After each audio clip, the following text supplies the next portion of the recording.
O bom funcionário não é o que leva o problema para o patrão. O patrão, ele tá no topo, ele já sabe o que tá acontecendo. E às vezes, por algum motivo, ele não pode responder. Aquilo para mim foi a virada na minha cabeça. Aí eu parei de pensar como funcionário.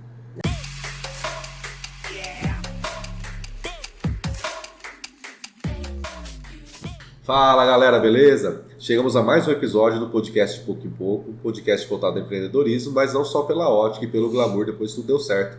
Aqui conta história, trajetória, os perrengues, mas que fizeram uma boa ideia, sair do campo das ideias e se tornar realidade.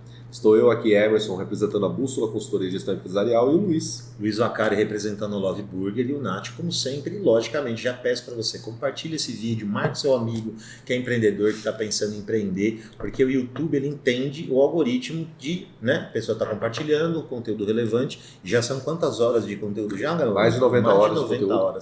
De conteúdo falando de empreendedorismo. Então, ó, às vezes você pode incentivar quem está querendo começar, manda para ele, comenta, marca ele aqui. Não esquece de curtir, que ajuda bastante também. Legal, e hoje a gente vai falar de mais um segmento. Eu não me lembro de a gente ter recebido uma tatuadora. Tatuadora a gente recebeu o Léo, né? O Léo Tradi. Tatuador. Tatuadora não. Tatuadora é posição você. Então, a primeira. É a primeira tatuadora que vem aqui falar com a gente, para também falar sobre micropigmentação. É uma honra receber aqui Catita Milan. Obrigada. Né? A honra é toda minha. Obrigado por ter aceito o nosso convite, por vir contar aqui a história, compartilhar aí as suas ideias. Você já deve ser conhecida por muita gente, mas por muita gente ainda não. Então, para quem não te conhece, quem é a Catita? Bom, eu comecei fazendo faculdade de Educação Física, né? E o meu objetivo sempre foi querer deixar as pessoas bonitas. Porque eu era muito magrinha. Eu era um rabisco. Então, assim, todo mundo tirava sarro e tal. E aí, quando eu conheci o exercício, eu consegui encorpar um pouco. Eu achei super legal. E eu falei, eu quero ensinar o povo a ficar bonito, né? Só que daí, teve vários contratempos quando eu fazia faculdade, assim, problemas particulares bem sérios mesmo. E eu acabei fazendo os 4 anos, mas eu não me formei. E foi uma grande frustração pra mim não ter me formado. Que eu queria muito cuidar de pessoas. E aí o meu pai veio a falecer, o meu irmão chegou pra mim e falou assim, e aí, cara, você se frustrou com a faculdade e você nunca mais foi buscar alguma coisa que te trouxesse alegria. Ele falou assim, pensa o que você gostou de fazer e foca nisso, né? E realmente, assim, eu nunca deixei de trabalhar, eu sempre trabalhei muito, só que eu não tinha mais foco. Aonde me chamassem, eu ia lá fazer um bico, sabe? E aí, sempre que a gente perde alguém, assim, que é muito próximo, a gente tem um momento, né, de muita reflexão, assim, né? É o luto e depois a ressignificação. Exato. E aí, eu lembrei que eu trabalhei na Dani Cosmético, eu fiz também um desses bicos que eu fiz e eu amei. Porque daí eu tive uma amiga que me ensinava a maquiar, daí eu maquiava o povo, daí o povo chegava feio, era bonito. E era o que eu gostava. O milagre dos cosméticos. Daí meu irmão falou assim, então vai trabalhar num salão, né? Aí lá você vê que área que você quer seguir. Bom, enfim, resumindo, eu fui trabalhar num salão. Inclusive, nesse salão, eu acabei conhecendo o meu marido, que ele era amigo do dono do salão, né? Então, aconteceu bastante coisa nesse salão. E lá eu vi que eu queria trabalhar com sobrancelha. Porque assim, gente, eu sou péssima com cabelo. Tipo, você nunca poderia fazer um cabelo, eu queimava o cabelo um pouco. E eu sempre fui apaixonada por fazer sobrancelha. E depois de um tempo eu fui pro Jacques Giannini, que foi uma escola pra mim. O dono do Jacques Giannini é incrível, Agnaldo. Eu sou muito grata a ele. Eu tive vários patrões maravilhosos, assim, sabe? Que eu realmente cresci muito com eles. E lá no Jacques a gente precisava fazer alguns extras, assim. Por exemplo, precisava fazer depilação, precisava fazer maquiagem. Essas que você fala é... Tipo assim, coisa que eu não faria, mas eu fazia porque era o que pedia pro meu cargo lá. Um mix de trabalho, né? De quem trabalhava com sobrancelha, tinha que fazer maquiagem, tinha que saber fazer outras depilação. Coisas. Tá. Isso é bom, né? É bom. Eu acho bom. Sim. Porque assim, eu acho que até, por exemplo, a maquiagem, ela serviu para mim pra micro, né? Porque você mexe muito com o rosto, com o formato de rosto. E depois, mais pra frente, a tatuagem também integra com a micro. Por isso que às vezes eu falo, quem tá de fora parece que não tem nada a ver. Mas tem tudo a ver uma coisa com a outra. Então, uma coisa foi levando a outra. Foi bem natural o processo mesmo. E aí, em um determinado tempo que eu tava no Jacques, eu precisei ajudar financeiramente meu esposo, né? E eu entendia que lá eles não poderiam me pagar mais, né? A gente sabe todos os gastos que um empresário tem, tipo assim, eu não tinha uma dor pra reclamar do meu chefe de lá. Eu cheguei pra ele e falei assim, Gui, eu não... Que é o Aguinaldo, que é cabeleireiro, ele é bem conhecido de Jundiaí. Falei assim, Gui, eu sei que você não pode me pagar mais, eu sei o quanto vocês têm o custo aqui pra ter um empreendimento no shopping, né? O aluguel é muito alto. Eu falei assim, eu vou sair não pra ir nenhum concorrente, não faria jamais isso com você, porque eu sou muito grata, eu vou pra sala da minha casa. E foi assim que começou. Eu e meu esposo na sala da minha casa. Ele super entendeu, te apoiou, tá? Olha, eu Ou até ficou me triste? emociono de falar, porque ele falou assim pra mim, ele falou assim, Cá, e eu já fiz post falando disso, que eu sou muito grata a ele. Ele falou assim, Cá, muitas pessoas passaram pelo Jax, porque ele foi muito tempo dono do Jax, né? Ele falou assim, mas poucas deixaram alguma coisa. Ele falou assim, eu desejo que você seja muito feliz no seu negócio e se por acaso não der certo, em qualquer salão que eu tiver, você vai ter uma porta aberta. Legal. Então, assim, eu tenho essa porta aberta Mas até eu acho que hoje. Catita, acho que Muito legal. É justamente isso que a gente tem que plantar, né? Quando a gente não é empreendedor, mas a gente trabalha para alguém, a gente tem que fazer um bom trabalho, né? Um bom trabalho que tem um olhar de dono, um bom trabalho para deixar a nossa uma melhor versão lá, para deixar um legado bacana. Uhum. Primeiro porque amanhã ou depois a gente nunca sabe, né? Então a gente fazendo bem é um investimento. Eu queria deixar uma observação que eu até lembrei vindo aqui, que pra mim foi um grande aprendizado, né? O meu esposo, ele é bem observador. O meu esposo foi dono da WA, que é aquela academia que tinha isso do lado do shopping. Então, assim, ele já tinha um negócio e ele só observava como eu me locomovia, assim, nos lugares que eu trabalhava. E aí um dia ele chegou pra mim e falou assim, eu era muito assim, eu queria resolver as coisas no Jack Janine. Então, assim, o Aguinaldo era uma pessoa que me escutava muito, muitas vezes eu, tipo, levava mais problema pra ele, sabe?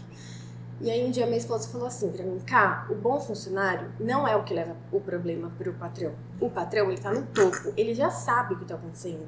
E às vezes, por algum motivo, ele não pode responder. Aquilo pra mim foi a virada na minha cabeça.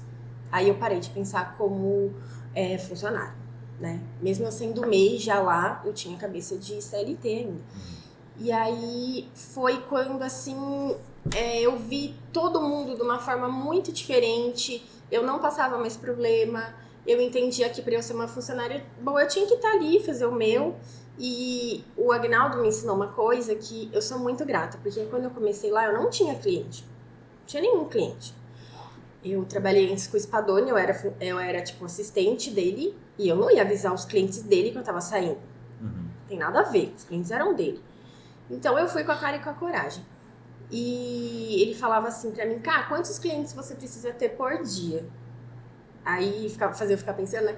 Ele lembra, você precisa ter um cliente por dia, tratar esse cliente como o único cliente da sua vida. E ele vai te trazer muitos clientes.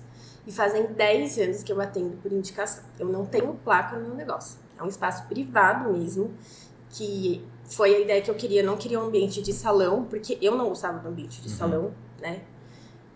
E é um maior aprendizado que eu levo até hoje. Trate o cliente como se ele fosse o único da sua vida. Lógico, nem sempre, não concordo que sempre o cliente tem razão, principalmente depois do Covid, muitas coisas mudaram. Mas dentro do que a respeito, a reciprocidade, o cliente pode contar comigo. Sempre, sempre, sempre, sempre. É muito difícil, assim, não me lembro de algum cliente que eu falei assim, eu não quero mais atender, não tenho condição de atender, sabe? Não me lembro.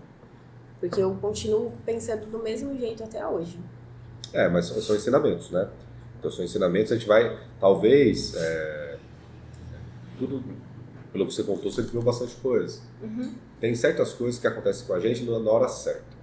Sim. Primeiro, porque a gente não vai ter a maturidade se acontecesse antes. Sim. Né? Uhum. Não vai ter a cabeça. E todo mundo deixa sinal, né? Deixa uma marca na gente. Sim. Só que a gente tem que estar preparado. Uhum. Então, por exemplo, quando o seu marido te falou isso, talvez você estava maduro o suficiente para escutar. Com certeza. E é o que a gente sempre fala, né?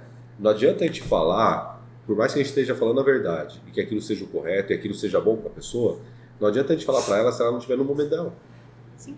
A virada de chave acontece por você, né? Por você. Não é ninguém que vai chegar para você e vai falar, você tem que virar essa chave. Não, a hora que você entender, e é o que a gente sempre fala, porque eu também já fui CLT, E eu tive um momento que eu, na época, eu falava, esses caras ganham um monte de dinheiro, me pagam uma merreca. Exato. E é o que é o pensamento das pessoas normal, é o padrão.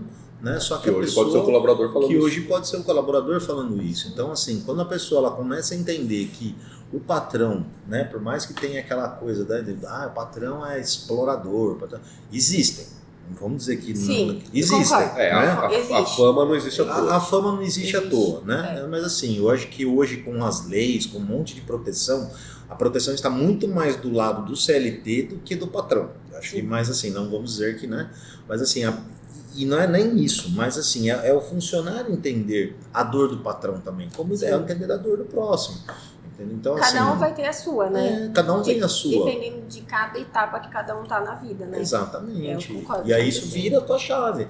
Quero que você, aí você vai sair do banheiro, você apaga a luz, você vê uma torneira ligada, você vai e desliga. São as pequenas coisas que começam a mostrar atitudes que você vai ser um empreendedor. Porque, às vezes a gente fala empreendedor, é o mínimo detalhe, né? A torneira é igual em casa. Não precisa nem ser um empreendedor, mas você em casa. Pô, a pessoa vê que não sobra dinheiro, trabalha de CLT, não sobra dinheiro para ela. Mas ela não vê onde que está a abertura ali. Sim. Compra bala todo dia, come paçoca todo dia depois do almoço. Aí a hora que você vai fazer a conta, você está gastando de bobeira R$1.000. E você, caramba, não sobra. E o empreendedor é muito mais isso, porque além de você, na vida física é uma coisa. A empresa ela engloba muito mais, né? Porque aí você tem funcionário, que aí você tem que pagar, aluguel que chega, e é muito mais, o buraco mais baixo. Né? E quando você chegou lá na sua casa, então, e foi começar, como que foi o desafio e tal? Peraí, tudo bem, ela estava lá no Jax, era MEI, só que, queira ou não, tinha ali toda uma estrutura que ele que pagava, todo um nome que já existia. Então, você ia lá e prestava o seu serviço. Quando você entrou, falou, agora é meu. Que legal. Como foi esse desafio? Então, eu vou falar do meu jeito, tá? Eu não vou ser outra pessoa.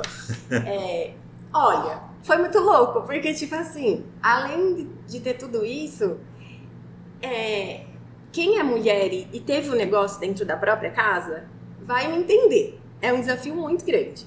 Porque a gente não consegue separar. Então, assim, eu queria atender, mas eu queria no intervalo ir lavar roupa e lavar louça, eu tava surtando. Tanto que eu aguentei ficar, assim, morando e trabalhando, acho que 2 anos. Chegou uma hora que eu cheguei pro meu esposo e falei, não tem condição, eu vou ficar louca. Fora que, assim, né, pro casamento também era péssimo, porque meu esposo trabalhava comigo. Então, assim, acho que o desafio maior não foi tanto a parte de me organizar com os clientes, de oferecer um bom serviço para os clientes, de oferecer um bom atendimento. Porque, assim, você tava falando de acontecer, né, de terem chefes ruins. Eu sou muito abençoada, gente. Eu tive muitos chefes bons. Eu não sei se é o jeito que eu olho pra vida, assim, mas eu sou muito grata aos meus patrões. Então, eu vivi um processo muito legal de excelência de atendimento por conta dos lugares que eu trabalhei. Um dos lugares que eu trabalhei, quando eu trabalhei no Etanoide, né, nessa de eu não saber o que eu queria, e o meu chefe, o Jasper, do Etanoide, ele me indicou pra fazer um bico no Clube Med. Que daí a gente ia trabalhar com Salva Vida. E depois eu fiquei 2 meses trabalhando no Clube Med. Foi uma experiência maravilhosa de atendimento. Porque, assim, o chefe do Village é um resort francês, né? Pra quem não conhece. Aqui no Brasil tem vários resorts no mundo todo. E os chefes do Village, eles fazem rodízio. Então, são pessoas, tipo, de vários países. E assim, a gente morava dentro do Village. Então, às vezes a gente tava passando e tipo, não tinha ninguém na rua. Tava passando você e o chefe do Village. Ele olhava pra você e fazia assim, sorri. Tipo, você tinha que estar o tempo todo. Pra se alguém aparecesse, você tá feliz, tá sorrindo. O Spadoni também foi uma grande escola, porque o nível de exigência do Spadoni é muito grande. O Jacques Janine também foi uma grande escola. O próprio Etanoide, a gente não podia se comportar de qualquer maneira, até porque a gente estava de maiô. Então, quando eu cheguei na minha casa, eu já tinha bagagem de atendimento, que até foi o que eu conversei com você, né? Eu gosto muito de falar de atendimento, porque eu tinha muita bagagem. O meu desafio, mas eu acho que foi assim, eu e meu esposo, tipo, acabar o dia, e aí você passou o dia inteiro com o marido, meu marido fala alto, eu falo baixo, então, tipo, eu ficava, fala baixo. Até quem for nosso cliente e assistir vai dar risada, porque sabe que era assim mesmo, sabe? Eu falava, fala baixo.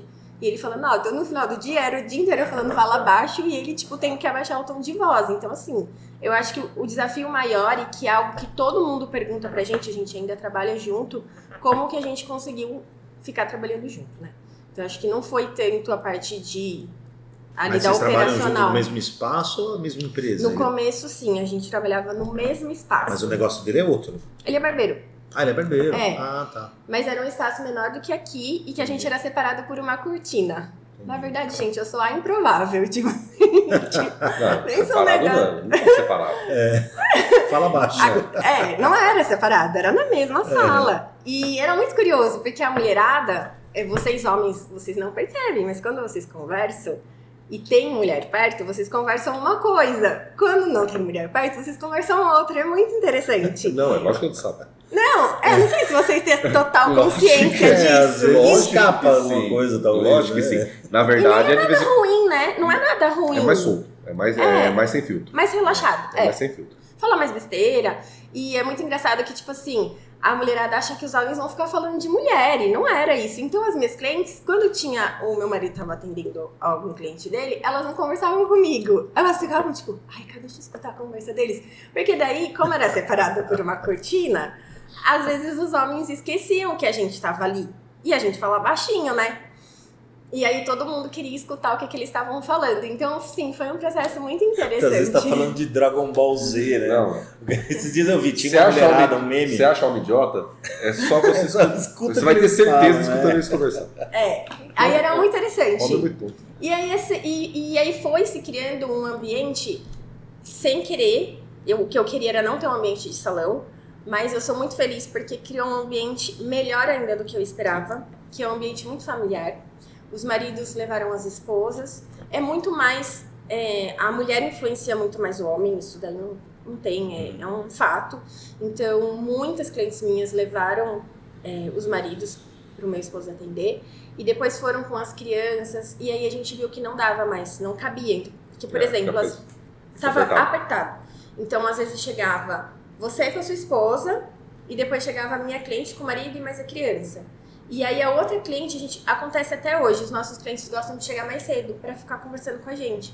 E aí ficava muita gente, numa salinha, né?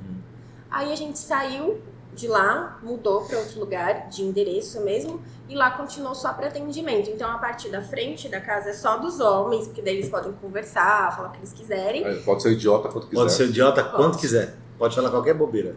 Não, eu vou contar uma coisa só para vocês se divertirem. Eu escuto muito. Eu tenho ouvido absoluto, mas eu não sabia. Então eles ficaram lá na frente achando que eu não ia escutar mais nada da conversa. Só que eu continuo escutando todas as conversas. E é muito chato, porque às vezes eu nem quero escutar. E daí eles ficam falando que eu tenho escuta. E aí acabou que eu fui até fazer audiometria. E Tá aí grampeado. Aí eu fui fazer audiometria e falei assim, doutor, não é possível, acho que eu escuto mais. Aí ele falou assim, vamos fazer um teste. Aí eu fiz um teste, eu escutava mais mesmo. Então virou uma brincadeira que eles não ficaram livres de mim, assim. Porque eu ainda escuto. E aí a mulherada fica no fundo, tem uma sala de espera só para as mulheres. Elas chegam mais cedo, ficam deitadas. Aí é aquele momento que elas fogem das crianças. Às vezes elas falam, ai, casa tá atrasada. Não, fala pro meu marido que você atrasou, porque eu queria ficar aqui um pouco. Então é um ambiente bem acolhedor, assim. E aí eu sou muito grata, porque que era o que eu queria mesmo, que a pessoa se sentisse em casa. Né? O nosso objetivo é que os clientes não sentissem que eles estavam num espaço comercial. E a gente tem esse feedback dos clientes, então é muito gostoso. Aonde que é? Lugar? É no Bonfiglioli. Bonfiglioli. Mas quando você começou, vocês já começaram juntos, ele fazendo a parte de barba e você fazendo micropigmentação? Ou como que foi? Foi junto, dividindo uma cadeira. Uma cadeira. Junto mesmo, né? Junto mesmo, né? Tá. Então assim, eu atendia antes de ir pro Jaque Giannini, aí eu usava a cadeira dele de barbeiro, aí depois eu ia atender, e aí eu não lembro exatamente os horários pra falar pra vocês, mas daí depois ele chegava da barbearia, que ele trabalhou com o Marcelo Santa Barba, e aí ele atendia, aí era ele que usava a cadeira, e assim a gente foi revezando até eu ter dinheiro pra comprar uma maca. Mas foi muito rápido. Do dia que a gente colocou a cadeira pra começar a dividir, até eu pôr uma cortininha e uma maca e um espelho, foi coisa de 1 mês. Você já começou a virar? Já, porque o que eles mais, as minhas clientes mais gostaram foi sair do ambiente de salão, de shopping, e muita gente mora em apartamento, então lá tem um monte de plantinha, tinha minhas cachorras, o povo adorava os cachorros, sabe? Que até quando eu tirei as cachorras eu falei, eu acho que o pessoal A gente tá falando vai de que ano? gostar, né? Acho que faz uns 6 anos isso daí que a gente tava junto. Foi antes da pandemia, então. Mas você já fazia tatu também ou Ainda só não. micropigmentação? Ainda E quando começou? Tatu é Fazia novo. só sobrancelha. Eu Só fazia, tipo assim, eu cheguei a ter 400 mensagens no Natal pra responder, eu não conseguia responder. Tinha muito cliente. É que com o Covid diminuiu. Diminuiu pra todo mundo. De sobrancelha, de unha também, muita gente diminuiu. Aquela necessidade de... Não a Sim, necessidade. embelezar porque não tinha onde ir, né? Não, eu acho que a frequência. A frequência. E veio a moda conf, né? Que são as roupas mais confortáveis, a sobrancelha mais bagunçada. Eu vejo que tá voltando. Eu tô vendo bastante gente voltar a fazer sobrancelha. Então, assim, a gente vai se adaptando. Aí a tatuagem, ela veio, acho que bem na pandemia mesmo, assim, sabe? Eu já sabia fazer, mas eu segurava um pouco. Você que fez as suas? Algumas ou não? Essa aqui fui eu que fiz, essa aqui fui eu que fiz e essa aqui fui eu que fiz. Que é onde dá pra fazer, né? É, e o abacate também fui eu que fiz. Ah, você fez um abacate, guacamole aí? Foi assim, ó. As máquinas de micropigmentação, elas eram separadas. Tipo assim, só tinha o dermógrafo, que é a máquina de micro, né? Existe o dermógrafo e o Tebori, que é manual. Ele não tem fio, mas é pra fazer as mesmas coisas. E é uma máquina com uma potência menor. E aí o mercado viu a necessidade de criar uma máquina que fizesse. Porque alguns tatuadores faziam micropigmentação. Como, por exemplo, a Lilian Gazzi, que ela é bem conhecida aqui em Jundiaí. Ela já fazia os dois. Então, pra ela, é ótimo ter uma máquina que faz as duas coisas. Porque essas máquinas, elas não são baratas, gente. Elas são muito caras. Mas ela começou como tatuadora, depois, ou ao contrário? Ali, acho que começou como tatuadora. Normalmente Fazia você micro fez ao junto. contrário. Porque normalmente o tatuador começou a fazer Eu fiz. micropigmentação. Você era micropigmentação, depois partiu pra tatu. Por isso, assim, se for me resumir, eu sou a improvável mesmo. Porque eu fiz tudo ao contrário. E você sempre desenhou bem assim? Você sempre gostou Eu sou filha de desenhar? artista plástico, né? Então eu cresci no meio de desenho, de livro Já de tem, ilustração. Então, assim, eu presto atenção em cor. Às vezes eu não vou saber o nome do livro, mas eu sei que cor que é a capa do livro. Eu gosto muito de desenho. E de formas, tanto que a sobrancelha, pra mim, eu não sei explicar muito pra vocês, mas assim, pra mim eu vejo como um desenho. Sabe? Como algo que deixa o belo do rosto, que faz a expressão do olhar. Então, eu sempre vi como desenho, né? E aí eu tinha esse dermógrafo e muita gente, eu não sei se é porque eu tenho muita tatuagem, sempre tive, tinha gente que nem sabia que eu desenhava. Aí o pessoal falava, ai, cá, faz tatu, faz tatu, faz tatu. Eu falava, ai, gente, para de ser louco, que fazer tatu, né? E as minhas tatus, algumas eu desenhei. Na época, quem fazia minhas tatus era o primo. E o primo falava pra mim, cara, começa a fazer desenho de tatu. Eu falava, ai, nossa, nada a ver. Mas na época, gente, era outra história a tatuagem. Sim. O estúdio de tatu era cheio de caveira.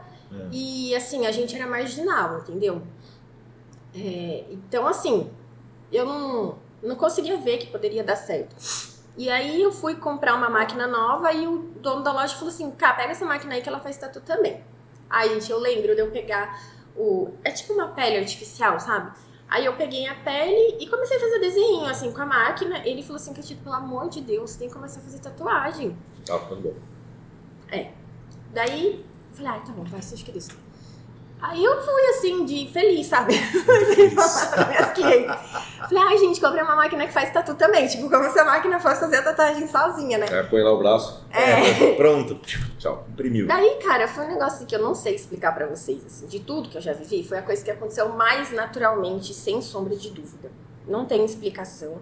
A minha avó de 80 anos fala que eu tenho que fazer mais tatuagem, divulgar mais, porque eu nasci pra fazer tatuagem, mas eu ainda tô assustada Fez, né, com o lance da Ela tatuagem. fez? Ela quer fazer. Ela quer fazer? Ela quer fazer. E você faz sua mulher? Tatuagem? O meu maior público é a mulher, porque eu faço fine line, né? Tem tá. vários estilos.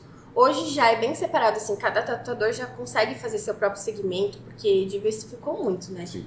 Então eu gosto do fine line, que é uma tatuagem mais delicada, e normalmente quem sai da micropigmentação, como o traço da micro, a agulha é de uma ponta só. Pra vocês terem ideia, assim, o micropigmentador vem com agulha de 1 até 3 pontas, que é um traço muito fino. O tatuador normalmente ele começa com o traço de 5, e já é um traço fino. Então E a agulha é a mesma? É Não. igual? É diferente. Não, o que é 5 e 1 é assim, ó. Uma ponta é uma agulha. 3 pontas são 3 agulhas. E aí é uma infinidade. As agulhas da tatuagem, elas são como se fossem pincéis. Sim. E aí cada pincelzinho faz uma coisa, né? Então você quer pintar, você vai usar um tipo de agulha. Entendi. E elas são, tipo, elas podem ser lineares, elas podem ser uma buchinha. Cada uma vai dar um efeito. Então, assim, a minha dificuldade maior, o que eu mais treino, é colocar peso na mão, porque eu fiquei 10 anos tirando o peso da minha mão. Exato. Então, por isso que eu sou improvável, porque eu comecei na agulha mais difícil, que é a agulha fina. Porque a agulha fina, você rela na pele, ela vai riscar, você não pode errar, né? E nem tô falando isso por me achar, porque eu tenho a dificuldade da agulha grossa. Eu tive a dificuldade contrária, na verdade, não é que eu não tive dificuldade. É o hábito, você criou um hábito com a agulha fina. Eu tenho, tanto que essa tatuagem aqui eu fiz justamente porque eu queria sentir o quanto eu tinha que colocar peso na minha mão pra eu conseguir fazer um traço um pouco mais grosso. E aí as pessoas começaram a aparecer, tipo, cara, eu quero fazer uma tatuagem. Eu falei, tá, mas eu nunca fiz. Não, mas eu quero. Se vira. Se vira. Fiz muita tatuagem no Se Vira. E cobrando, tipo, não fiz de graça. Porque eu falei, eu não tô começando na tatuagem a ponto de fechar uma agenda que eu já tenho de sobrancelha, de micropigmentação. Não posso me dar esse luxo porque eu preciso dessa renda. E pra você fazer uma tatuagem, você precisa de um horário maior pra simplesmente não cobrar. E a galera também queria pagar. Eu falei, como que você divide hoje a agenda? Do jeito que acontece. Do jeito que acontece. Do jeito que acontece. Deixa o universo Quando precisa, eu seguro a agenda. Tipo, dezembro eu segurei a agenda. E agora eu tô num processo de trocar de máquina. E as trocas de máquina, assim, como eu fico sozinha, né? Eu fiz tudo diferente, gente. Não dá pra eu explicar aqui porque é pouco tempo. Mas, assim, resumindo, as pessoas ficam no estúdio de tatuagem. Elas ficam treinando com o tatuador. Elas têm um auxílio pra explicar como as máquinas funcionam. Eu ainda não tenho total domínio de todas as máquinas. Tem muito tatuador, você pega o Paulão, que começou, que é um cara fantástico, extremamente generoso. Ele conserta qualquer máquina, que ele é do tatuador raiz mesmo. Eu falo que eu sou tatuadora Nutella ainda, porque eu ainda não sei fazer essas mexidas na máquina, esses macetes de máquina. Então, assim, eu tô numa troca de máquina agora, e aí é um processo que não é tão rápido eu ir lá e comprar uma máquina nova, porque eu preciso de uma máquina que tenha batida pra fazer o fine line, entendeu?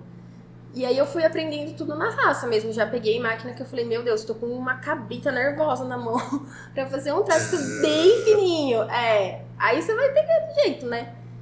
Mas é muito legal, porque os meus clientes, assim, eles topam tudo, eles aparecem com umas ideias malucas, daí chega na hora, faz outra coisa que não tinha nada a ver, é muito divertido. E desenhos grandes você faz também? Eu já fiz. De cliente que fala... Eu não sei o que falar que eu prefiro, porque a tatuagem, ela é meio que assim... Ela é uma vibe, sabe? Tipo, a pessoa ela vai com uma vibe, ela vai contando uma história. É diferente da pessoa chegar e só fazer a sobrancelha. Sim. Ela vai com uma energia, às vezes ela vai pra curar uma dor, sabe? Eu tenho uma cliente que... ela fez, acho que a primeira tatuagem com 65 anos. Eu falei, você vai gostar, você vai querer vir fazer mais. Aí ela falou, capaz eu gostei, vou fazer outra. E aí ela contou que a outra ela já fez porque ela sofreu um assalto e ficou uma cicatriz. E ela não queria mais olhar para aquela cicatriz, ela queria ressignificar. É uma libertação. Então, assim, daí nesse caso, não tem como você se prender muito ao tamanho. Se for algo que eu consigo fazer, que tá dentro do meu estilo, eu faço. Se for algo que não tá, quem me conhece sabe, eu sou super sincera. Eu falo, esse traço eu não faço, mas eu vou te encaminhar para uma pessoa que faz e tá tudo certo. Entendeu? É porque para você trabalhar com a sobrancelha, né, fazer a micropigmentação é muito mais rápido, não é? Demora muito menos tempo que fazer uma tatuagem, por exemplo. Eu vou falar a minha experiência, tá? Não posso falar que é a experiência de todo mundo. O que acontece? Quando você vai fazer a micro, você tem outros fatores, né? Você tá preso a uma medida que tem que ser bem certinha, que você tem que reproduzir dos dois lados. E você também fica preso àquilo que a pessoa quer demonstrar com a sobrancelha dela. Vamos supor, por exemplo, quando chega uma pessoa no espaço para fazer micropigmentação, eu tenho que olhar coisas que eu não preciso olhar na tatuagem. Então, se chegar uma pessoa como eu, toda tatuada, com um monte de acessório, ela vai querer uma sobrancelha totalmente diferente de uma mulher clássica que vai chegar com um brinquinho de perna. Então, esses fatores vão me limitar na hora de atender. E na hora da prática, a micropigmentação tem o elemento pelo. Entendeu? Então, você tem o pelo ali que você tem que fazer aquilo meio que desviando do pelo. A tatuagem não tem pelo, pelo contrário, você vai fazer uma tatuagem, você raspa, você tira o pelo, porque o pelo atrapalha.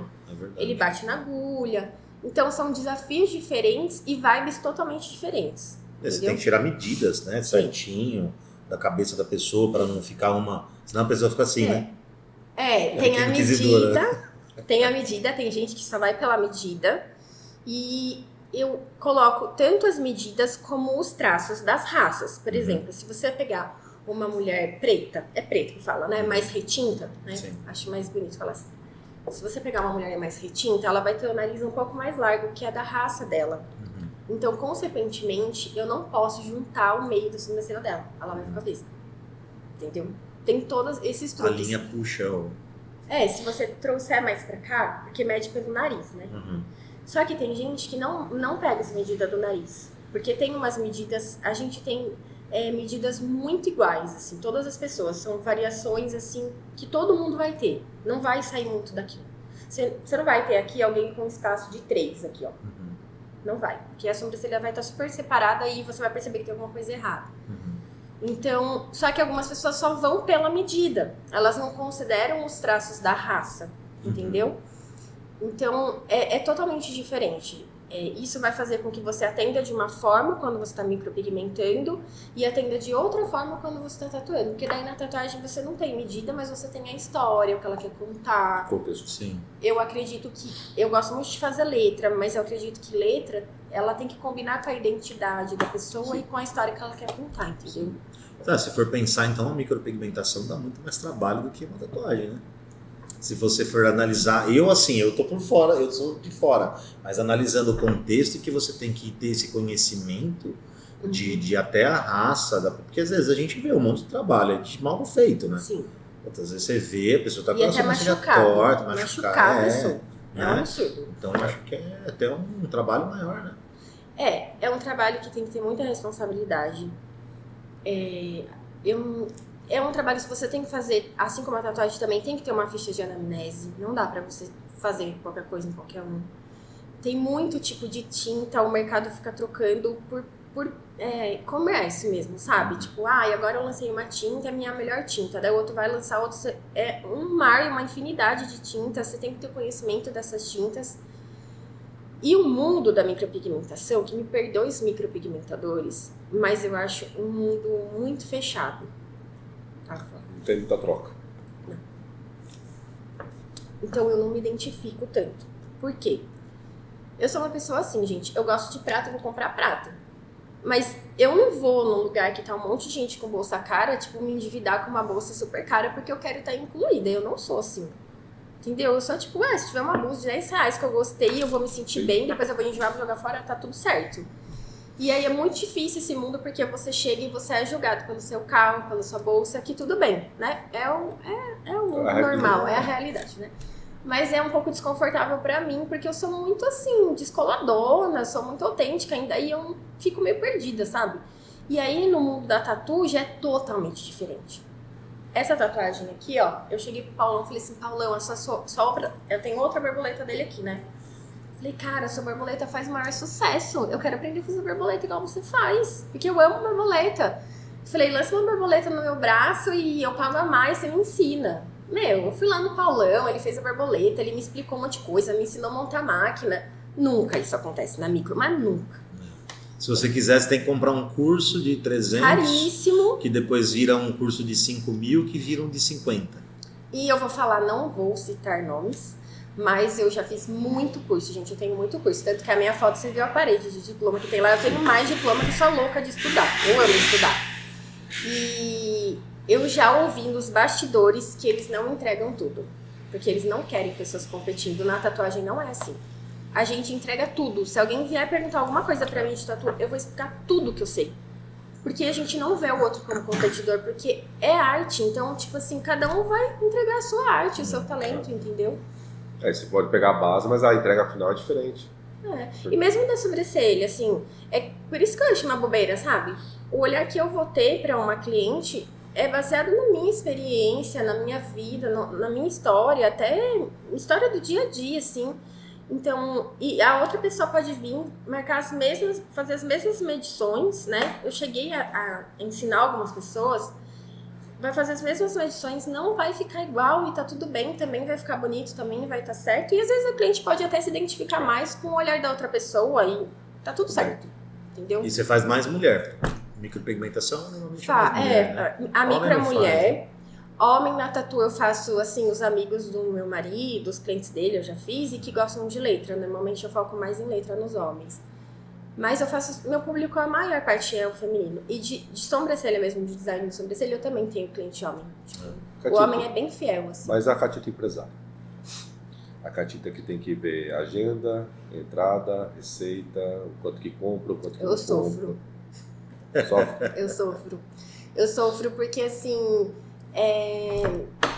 eu tenho muito, como que eu vou falar? Tipo assim, eu tenho muita alma de artista, sabe? E o artista, ele sofre. Eu ia falar isso agora. Tenho Porque muita alma de você artista. tem na família, né? Seu pai é artista plástico. Então, assim, eu sofro pra eu sentar, fazer planilha, assim, meu Deus, é um sofrimento, mas é sofrimento mesmo, assim. Eu brigo comigo mesmo, tipo, Catita, senta e faz as planilhas, faz tudo que tem que fazer e vê quem pagou, quem não pagou. Nossa, mas é um sofrimento, assim, eu acho que é o que eu mais sofro no meu negócio. Você sabe que... De verdade, é o meu ponto fraco. Eu faço E não tem como viver isso aí, né? Não. Eu faço mentoria e consultoria, né, de empresários. E aí teve um que me procurou personal. E, assim, muito cliente, quase buraco nenhum na agenda e sem dinheiro. Tem que fazer, não tem jeito. Aí eu falei assim, Emerson, cara, preciso dar um jeito aqui, porque eu não sei onde está indo. Vai, então vamos levantar. Qual que era o problema dele? Primeiro, ele tinha muita agenda, só que ele não tinha um parâmetro de quanto cobrava. Então ele tinha, por exemplo, ele tinha cliente pagando 35 horas e cliente pagando 90. Mas por que tem um 90 e um 35? Então, é que esse começou com 90, só que depois ele teve uma dificuldade e eu fui dando desconto. Falei, cara, isso prejudica o negócio. Então, ele tinha um coração muito grande. E esse coração muito grande faz você perder margem. Sim. Um segundo ponto, ele tinha dificuldade de subir preço. Então, ele começou com 50, por exemplo. Era um parto para ele avisar a pessoa que não dava mais para cobrar 50. Que ele tinha que subir para 60, para 70. Então, ele foi segurando 2, 3 anos a pessoa pagando a mesma coisa. E aí, o terceiro ponto, uma terceira dificuldade. Cobrar quem está devendo. Né? Meu marido tem dificuldade também. Cobrar quem está devendo. Por quê? A pessoa, no levantamento, tinha cliente que estava um ano com ele, mas tinha pago 9 meses. Por quê? A pessoa começou pagando todo dia 10. Só que daí a pessoa... eu tô com um problema nesse mês, tal. Me segura, eu vou pagar você no dia 20. Aí ele segurava. Só pagou no dia 20. Só que no mês seguinte a pessoa não pagava no dia 10. Aí já virava o dia 20. Começava a pagar dia 20. E aí, foi indo, só que... Perdeu, né? Essa já perdeu um mês sem pagar. Enquanto você fechava o ano, às vezes a pessoa usufruiu 12 meses e pagou 10, pagou 9. Aí eu falei assim, cara, vamos ter que mudar isso. Só que daí tinha uma coisa que era o problema dele, a personalidade dele era uma personalidade que ele não queria gerar nenhum tipo de conflito com outras pessoas. As crenças dele, né? As crenças, ele queria ser bem aceito, ele não queria falar não. Eu falei assim, cara, a gente não precisa mexer na sua personalidade se isso vai te doer, mas precisa ter alguém que faça. E aí a gente fez uma pequena mudança, que foi trazer uma pessoa para ele pagar um valor X para a pessoa só fazer a agenda, mudança de plano e cobrança. No primeiro mês a gente levantou 5, 6 mil reais. Olha que top. Entendeu? Por quê? Mas se fosse para ele fazer, ele não ia fazer. Se fosse para ele fazer, ou ia fazer meia boca. Então, às vezes, a gente como pessoa é limitada. Sim. Né? A gente não tem todas as habilidades. Normalmente, você que é uma pessoa que é da arte, você vai ter dificuldade com a lógica.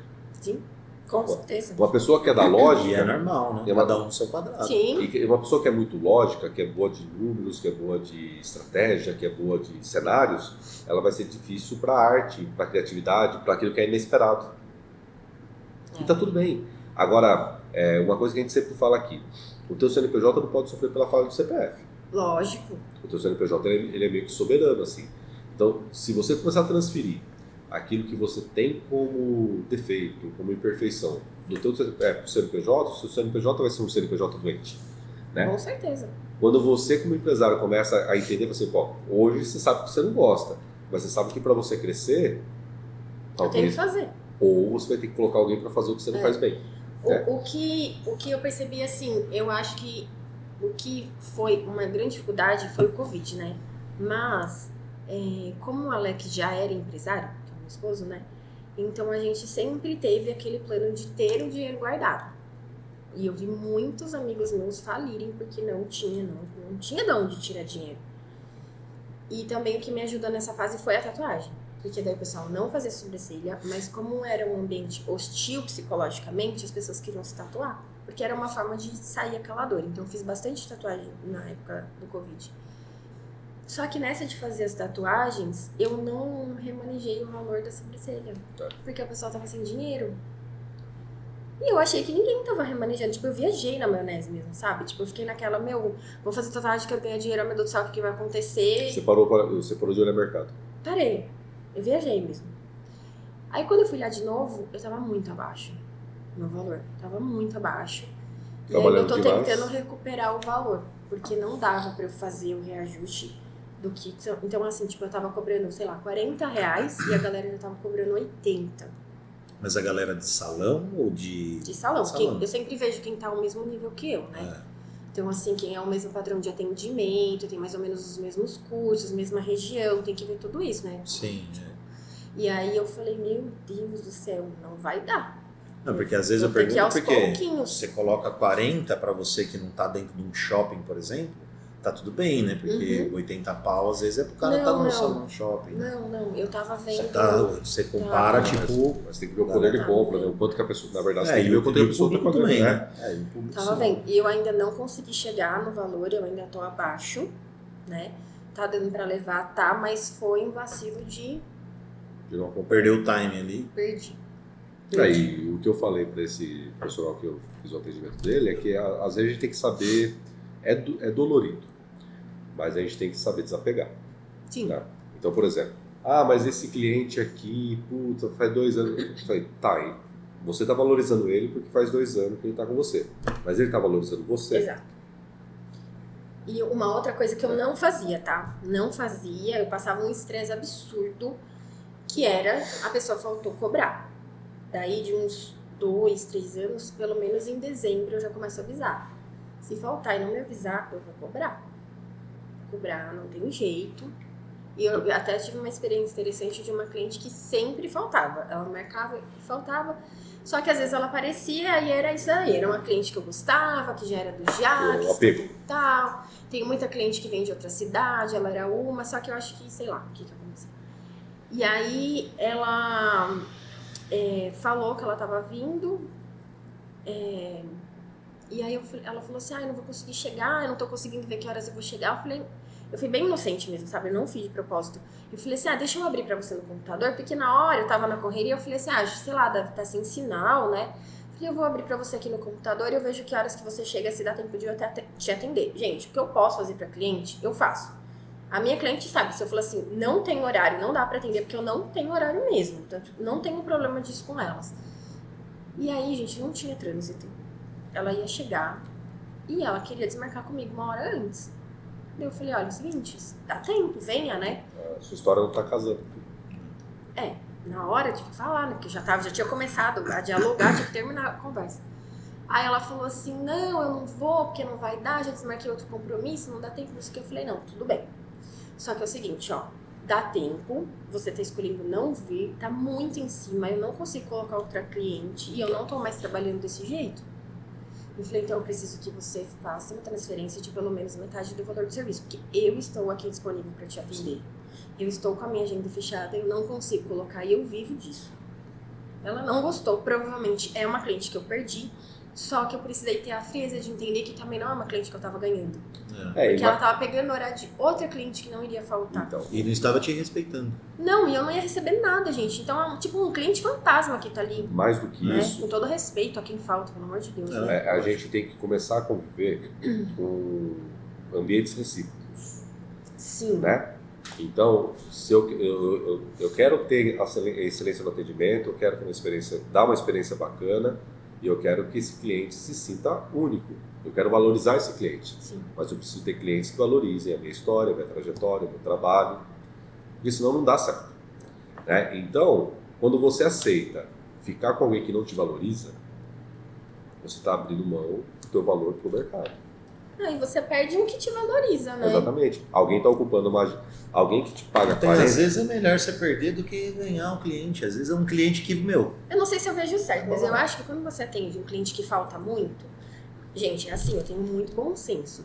Eu sei que as pessoas têm imprevisto, eu tenho tempo de tolerância para cliente chegar. Ainda mais porque, gente, eu trabalho com mulher. Mulher tem filho. Filho vai sair, é uma loucura. Não tem como eu não ter um tempo de tolerância. Inclusive, eu tenho clientes que, assim, eu comecei, por exemplo, eu tenho uma cliente, quando eu comecei a atender ela chegava no horário cravado, ela nunca chegava atrasada, às vezes ela chegava até mais cedo. Ela teve a primeira filha dela, falou, cara, já não rola mais, eu já não consigo mais chegar no horário. Depois ela teve a segunda, ela falou, agora eu chego atrasada. Então, assim, eu vou adaptando a agenda para os clientes.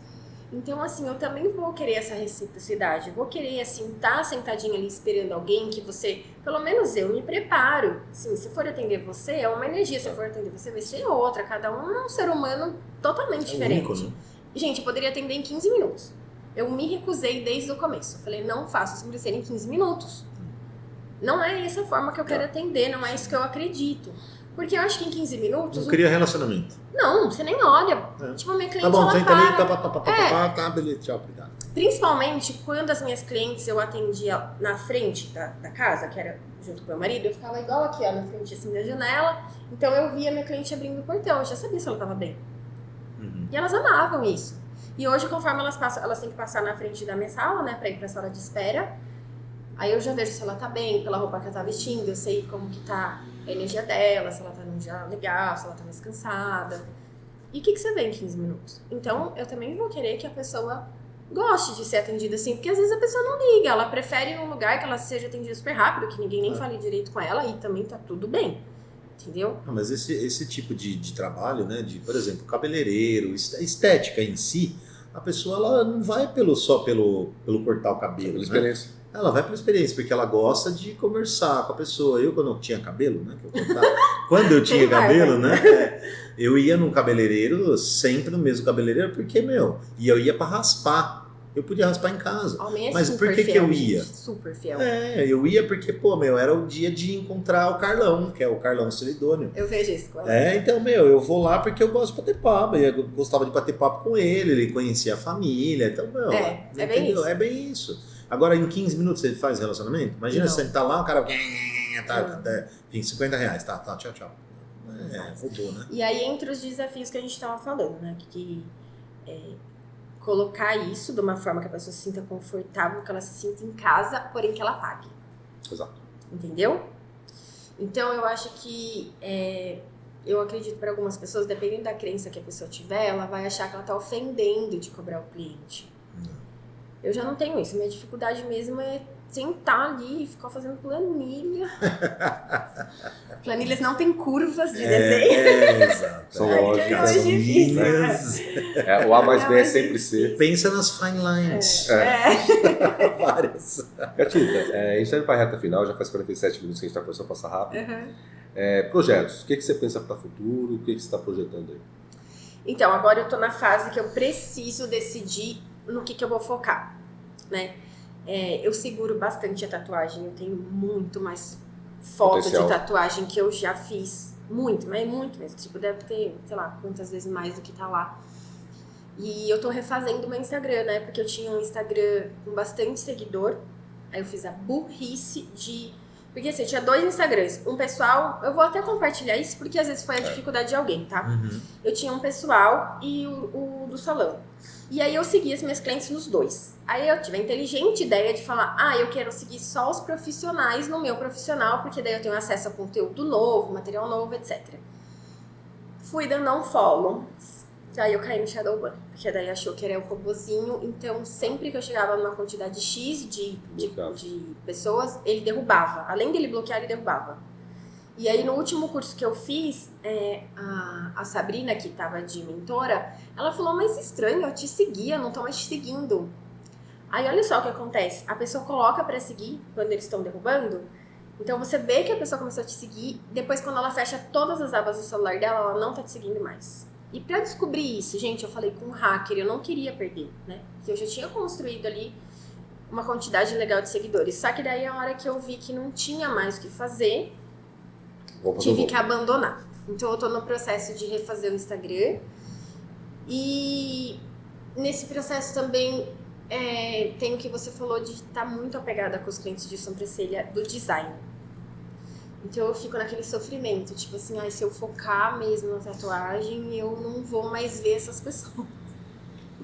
Porque a gente, são 12 anos quase atendendo, né? Então, assim, tem pessoas que eu vi as crianças, até me sinto velha, tem hora eu falo, nossa, meu Deus, essa daí tava no colégio, agora já casou. Então, assim, ela não tinha filho, agora ela já tem 2, já tá indo pra escolinha. Então eu fico nesse processo, tipo, pra onde eu vou agora? Então também tô num ponto crucial, sabe? Sim. Porque foi muito rápido da tatuagem. E assim, que a gente sempre fala aqui, o mercado ele vai dando dica pra gente. Uhum. Ele vai falar assim, olha, se você fizer isso aqui, você tem espaço, tem mercado, tem gente interessada, isso aqui vai estourar. Uhum. Só que ele vai te dando dica. Agora a coragem, aquilo que a gente tem que desapegar. O desapego. Desapego. A coragem eu até tenho. A coragem eu tenho. Eu sou focada. Tanto que quando eu saí do Jaque Janine, eu fui descobrir, tipo, 1 ano depois que a galera que trabalhava comigo tava metendo pau, falando que eu não ia dar certo. Eu nem sabia, que eu tava tão focada. Mas você não tem, quando a gente tá focado, a gente não que eu mais. Falei, sério, que tava alguém tava achando que eu não ia dar certo, que eu tava super achando que ia dar certo. Mas o que importa é você. Os outros tipo nunca vão achar que vai dar certo. Eu tava super focada, então assim, coragem eu tenho. Só que eu fico assim, ai meu Deus. Tipo, esse ano teve uma cliente que eu não via lá no final do ano. Esse dia eu tava pensando, nossa, não acredito que eu não vi fulana, eu tô com saudade dela, sabe? Então, assim, eu preciso ficar mais fria agora, porque realmente a tatuagem, eu tenho muita procura por tatuagem. Muita. Eu que seguro. Eu seguro bastante. Catita, reta final, a gente sempre pede para o amigo empresária deixar uma dica. Fala assim, olha, essa pessoa que tá vendo aí a tua história, que viu as imperfeições, mas que foram dando certo, o quanto você confiou em você, o quanto que você arriscou, né? E ela pode estar se inspirando nessa tua história. Para essa pessoa que está assistindo a gente aí, por que você aconselha uma pessoa a empreender? Olha, gente, eu não poderia dar outra dica, porque não ia ser o que eu acredito e não ia ser o que aconteceu comigo, tá? Só para vocês entenderem, independente de religião, eu acho a espiritualidade muito importante. Na entrada do meu espaço, eu fiz um quadrinho com a minha letra, pedindo para que estivessem ali as pessoas que Deus queria que eu cuidasse. Então, eu acho que respeitando quem não acredita em nada, enfim, eu acho que a espiritualidade é essencial. Porque, assim, nos momentos que eu tava com medo, nos momentos que eu podia estar escutando o que as pessoas estavam falando, eu tava orando. Tipo, eu tava pedindo pra Deus, tipo, me dar coragem. Eu vivi a experiência de eu sair do Jaque Janine, eu fiquei, acho que alguns 6, 7 meses orando. E eu orava e eu falava assim, eu pedia, eu nunca passei por cima do meu marido, tá? Eu não sou essa mulherada, eu não tenho problema em falar que eu tô debaixo de uma missão, que eu respeito meu marido. Então, assim, eu falava, Alex, eu queria muito colocar uma cadeira lá em casa. E ele falava, não é o momento. E eu entendia que, tipo, não era ele que tava falando, que era Deus que tava falando pra mim que não era o momento. E eu super confiei. Num momento que eu não aguentava mais, eu falei, meu Deus, eu não tô aguentando mais. Porque chegou um momento no Jaque Janine que eu tava muito cansada. Muito cansada mesmo, porque eu também estava ajudando financeiramente em casa. E a mulher, ela até pode ajudar financeiramente em casa, não tem problema. Mas quando isso fica uma ajuda de muita responsabilidade, tipo assim, eu não podia falhar. Não era que eu tava ajudando de vez em quando, eu tava ajudando mesmo, né? A gente viveu um processo que dependia do meu orçamento. É pesado pra mulher. Não adianta a mulher falar que não é. Eu tenho coragem de falar que é pesado, gente. Então, assim, eu tava muito cansada. E eu sabia que se eu fosse trabalhar em casa, eu ia ganhar bem mais, porque eu deixava uma parcela alta no Jaque Janine, né? Por tudo que a gente já conversou. E aí eu fiz uma oração, eu falei assim, Senhor, eu não aguento ficar mais um mês aqui, eu tô exausta, eu tô muito exausta. Se for da sua vontade que eu possa sair. Eu fiquei 1 mês certinho. Tipo, as coisas aconteceram em 1 mês. Então, assim, eu não posso falar que existe uma coisa maior do que você acreditar que Deus cuida de você. Não tem, gente. Assim, se eu falar qualquer outra coisa que seja técnica, que seja, tipo, de estrutura, você pode ter uma estrutura enorme. Se você não tiver um lugar que você ajoelha e vai fazer uma oração no final do dia, alguém pra você correr, que você realmente confia, desculpa, gente, mas eu não acredito que é tão fácil, entendeu? Já não é fácil, ainda se você não tiver em quem confiar, fica muito mais difícil. Muito mais difícil. Então, assim, a dica que eu dou, assim, não importa a religião, não vamos falar de religião, mas se apegue em confiar em Deus, em confiar que tem alguém ali olhando o seu esforço e aquilo que você está fazendo com amor, porque tudo que a gente faz com amor, a gente volta com amor também, não tem jeito. E Deus te prepara, né, Camus? O deserto é para te preparar, né? O deserto é para te preparar. E muitos momentos, assim, eu tava muito cansada, sabe? E chegava alguém... Sabe aquele dia que você tá exausto como empresário? Tipo assim, oh meu Deus, eu vou desistir de tudo, vou chutar o balde, mas depois sou eu que tenho que correr atrás do balde. E aí chegava aquele cliente que falava assim, nossa, Cá, você mudou meu dia, eu tava super triste, eu tô saindo feliz. É isso. É uma resposta, entendeu? Que você tem que continuar. Exato. Catita, obrigado. Quase uma hora, deu, hein? Quase uma hora. Agradeço aí da sua participação. Foi uma honra, de verdade, eu gosto muito de Que acompanhar nossa, vocês. Né? Nossa, gente, eu saber gosto que... muito mesmo. E acho que a gente, é uma missão, né? A missão de levar histórias adiante, de fazer as pessoas terem um pouquinho mais de coragem, um pouquinho mais de... Se espelharem, né? certeza De olhar das e falar assim... Porque às vezes essa conversa, alguém que assiste... tá quase lá indo, mas aí escuta a sua história e é o gatilho. O da Má mesmo, eu tava bem desanimada quando eu vi a Má. Eu falei, calma, Marília. volta pro foco. É a Marília. Eu amo a Marília. Volta pro foco, sabe? Então, assim, é muito bom e é uma pessoa que tá ali do seu lado, que você vai batalhar igual a você. E vocês mesmo, né, pra cidade. Isso. Né, incentivar os empresários da cidade. E a cidade acreditar no potencial. Eu gosto muito de Jundiaí, eu acho que é uma cidade com muito potencial, é uma cidade fantástica, né? Eu, quando trabalhei no Clube Med, morei na Bahia, a gente tem uma estrutura maravilhosa aqui, gente. De tudo. Então é muito legal o trabalho de vocês, eu realmente admiro de vocês, eu não sou puxa-saco, vocês devem ter percebido, né? Então, assim, eu admiro vocês e é uma honra pra mim estar aqui, de verdade mesmo. Bom, honra é nossa. Legal, honra nossa. Obrigado. Obrigada mais uma vez, Luiz. Obrigado, valeu mais um episódio. Né? Mais um episódio. E chegamos ao fim de mais um episódio do podcast Pouco em Pouco. Podcast voltado ao empreendedorismo, mas não só pela ótica e pelo glamour depois que tudo deu certo. Aqui a gente conta história, trajetória, os perrengues, mas que fizeram uma ideia, sair do campo das ideias e ir para a realidade. Até a próxima. Valeu.